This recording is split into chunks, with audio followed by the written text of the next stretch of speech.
Hey, hey, into the hay, my illustrious Paswa snappers. Oh, yeah, we snap, we don't clap, never that. Today is your slice of Yogatry. Today we'll be watching funny videos, funny poetry. It is so necessary to lighten up your heart and to lighten up the load and to just enjoy life. Today's lesson is about enjoying poetry and just being, and sometimes just writing about nothing or just everything that just keeps your heart happy. So I want you guys to write a poem or do some prose that grows involving poetry that's just funny and lighthearted and just let your mind be at ease right now. Love you guys. Red is the color of my dreams. Red is the color of the world.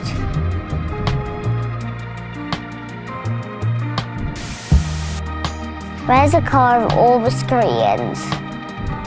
Red is the color of everything's world. Red is the color of happy but sad. Red is the color of vibrantly mad. Red is the color of all that is precious. My favorite color is so very infectious.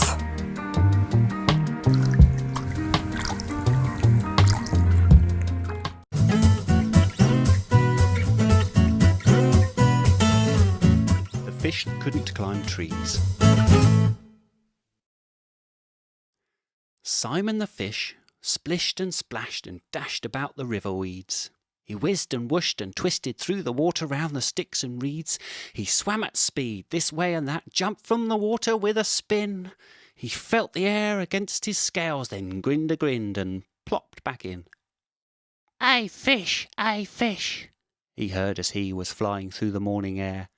He stopped and looked towards the bank and saw a squirrel standing there. "Hey, fish, I see you swim quite well," he sneered. "You're not as good as me.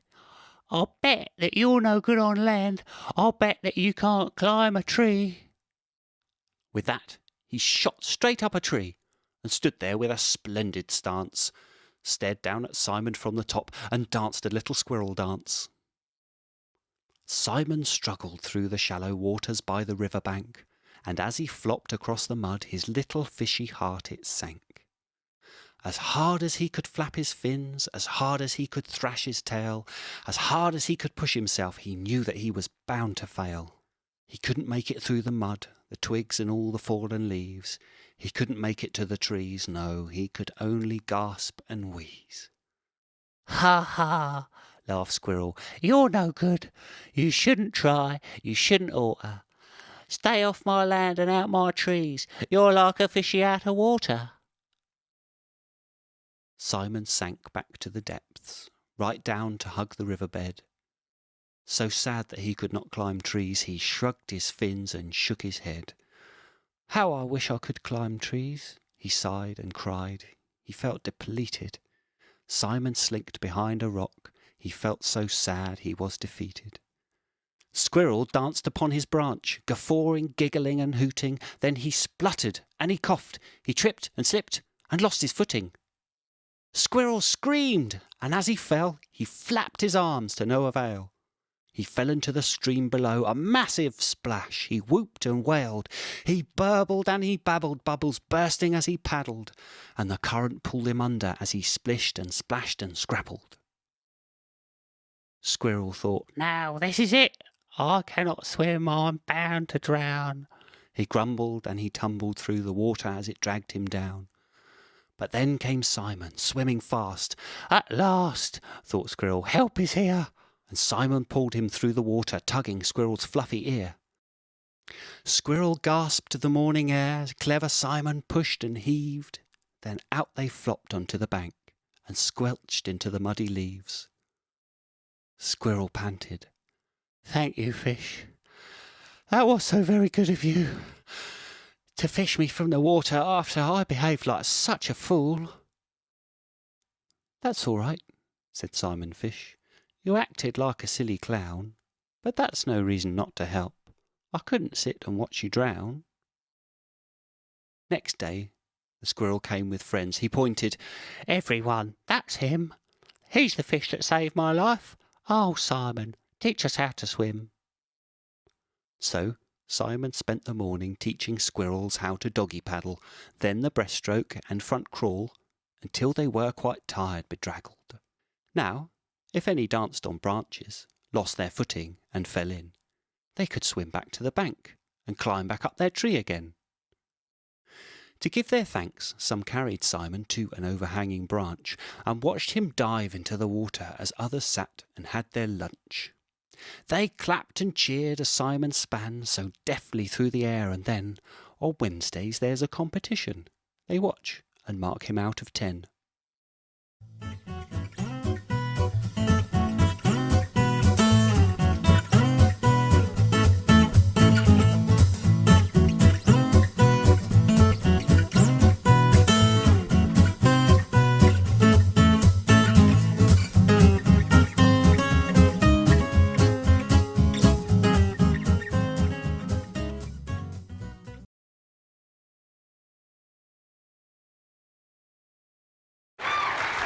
Maybe we should just get to the poems. You guys now write these poems yourself?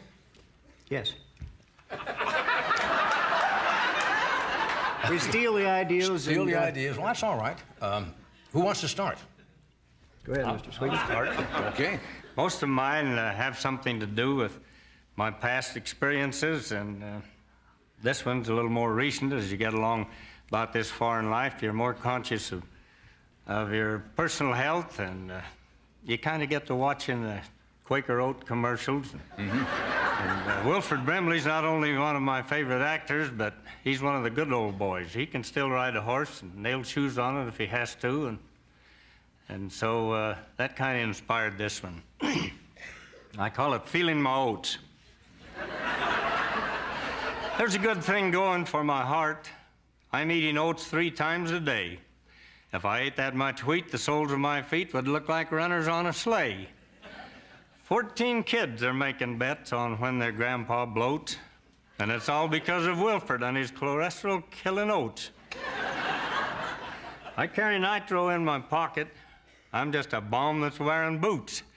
My doctor and my pharmacist are magicians in cahoots. They've prescribed at least 12 pills, and I've taken quite a few. But now I'm eating like a horse because it's the proper thing to do. There's oatmeal in the homemade bread. It's in the cookie dough. My wife, who used to say, "Good morning, dear," slaps my rump and hollers, "Whoa."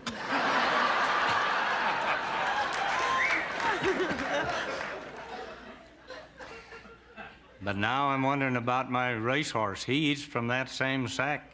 And he was only 8 years old when we pulled him off the track. But the oats are working fine for me. I feel like I'm 22. I'm far from dead because Wilford said eating oats is the right thing to do. Very good. I like that. Okay, that's hard to top. I know. Hey, you got a tough act to follow there, Rod. So it's your turn. Well, this is a stolen idea, as I told you before, Mr. Carson. Mm-hmm. It's called Mad Jack's Dog. Mm-hmm. It's along the same idea as a sanitation. It was a short and squatty cabin, thick dirt roof and round corral, but from the distance it looked interesting. I stopped to rest my horse a spell. And from around behind the cabin, this wild-eyed old-timer came, said that he was Mad Jack Hanks. I shook his hand, told him my name. Said he was up there trapping beaver, and that he had the lonesome blues. Soon he offered bed and breakfast if I'd share the latest news. I agreed to his proposal. He seemed glad to have me stay. He was rustling up some tableware while I put my horse away. He had the supper going. I hauled in a load of wood. I shared the latest current events, and things were going good till I reached down to pet his damned old dog. I truly meant no harm, but before you knew it, that old wolf had bit me on the arm. Now, I just took it slow and easy. Figured I could make us friends, 'cause few dogs resist my shrewd attempts to make amends. But this old wolf just shows his teeth to me. Acts like he might attack. I finally took the hint and moved my stool around by Jack. "Mad Jack," I said, "why does your dog just glare at me with hate?" "Oh," he says, "it's nothing. It's just you're eating off his plate."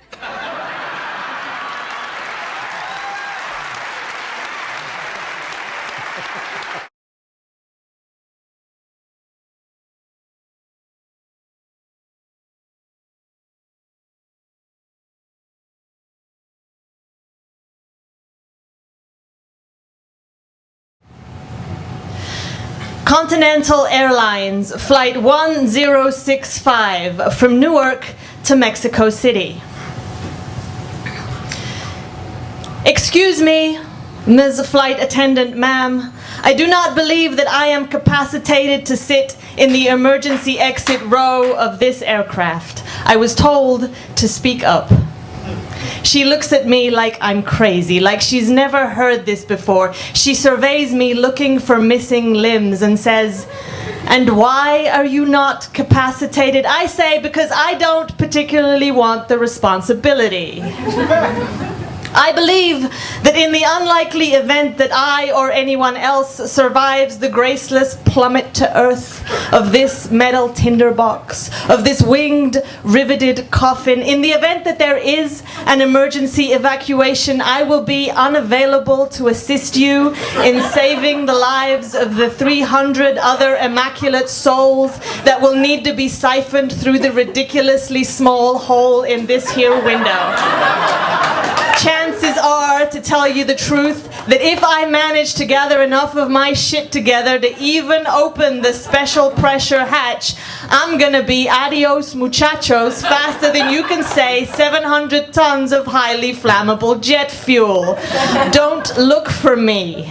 I will be negotiating the terms of my survival with the coyotes or the sharks, whichever apply, which means that I'm gonna be making damn sure that they eat you first, and if they don't, I will. I am not hero material. I happen to like my life.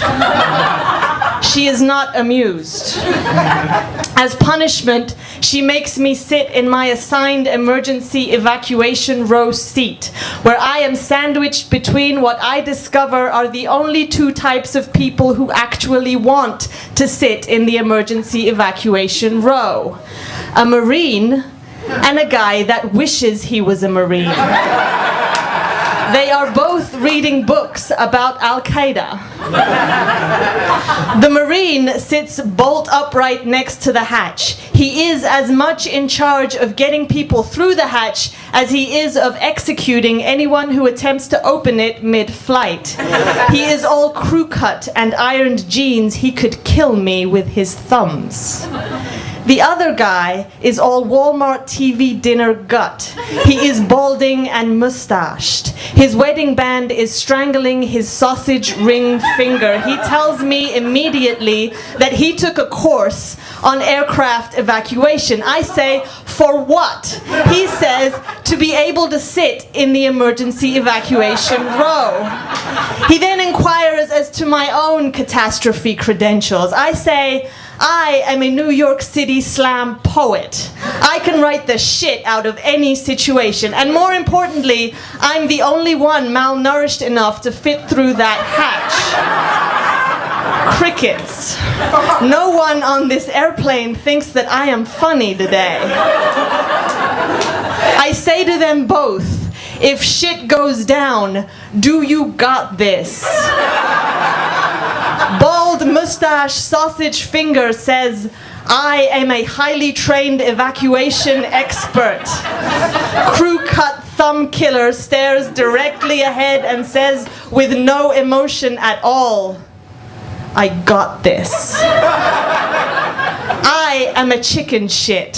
So when the plane starts to thunder down the runway, I cross myself 3 times. They both look at me with a mixture of surprise and pity. I say, what?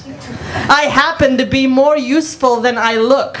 I may not be trained in hand-to-hand combat or hysterical person slapping or staying calm in moments of ever, but I am a New York City slam poet, and if shit goes down, I'm the only one here who knows where to find God.